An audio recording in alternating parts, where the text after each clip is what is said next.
Hi friends, இன்றைக்கி நம்ம என்ன ரெசிபி ஷேர் பண்ண வந்திருக்கோம் பார்த்திங்கன்னா பீட்ரூட் பொரியல் சிம்பிளாக எப்படி செய்கிறதுன்னு வாங்க பார்த்துடலாம். எண்ணெய் ஊற்றிக்கலாம். நல்லா காஞ்சிச்சு. இப்போ கடுகு போட்டுக்கலாம். கடுகு வந்து பார்த்திங்கன்னா 2 ஸ்பூன் போட்டிருக்கேன். அப்புறம் கொஞ்சம் சீரகம் சேர்த்துக்கலாம். கடுகு சீரகம் வந்து பார்த்திங்கன்னா நல்லா பொரிஞ்சிச்சு. இப்போ வந்து கடலைப்பருப்பு உளுத்தம்பருப்பு கொஞ்சம் சேர்த்துக்கலாம். ஒரு கைப்பிடி கருவேப்பிலை, ஒரு 7-8 பெரிய பூண்டு வந்து பார்த்திங்கன்னா நல்லா வந்து நான் நசுக்கி வச்சுருக்கேன். அதை வந்து சேர்த்துக்கலாம். தோல் உரித்து ஒரு 4 பூண்டு நசுக்கி வச்சுருக்கேன், அதையும் சேர்த்துக்கலாம். ஒரு 5 காஞ்ச மிளகா அதில் வந்து கட் பண்ணி சேர்த்துக்கலாம். கொஞ்சம் ஆட் பண்ணிக்கலாம்.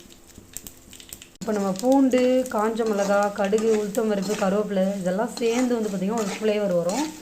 இதுக்கப்புறம் தான் வந்து பார்த்திங்கன்னா நம்ம வெங்காயம் சேர்த்துக்கிறோம்.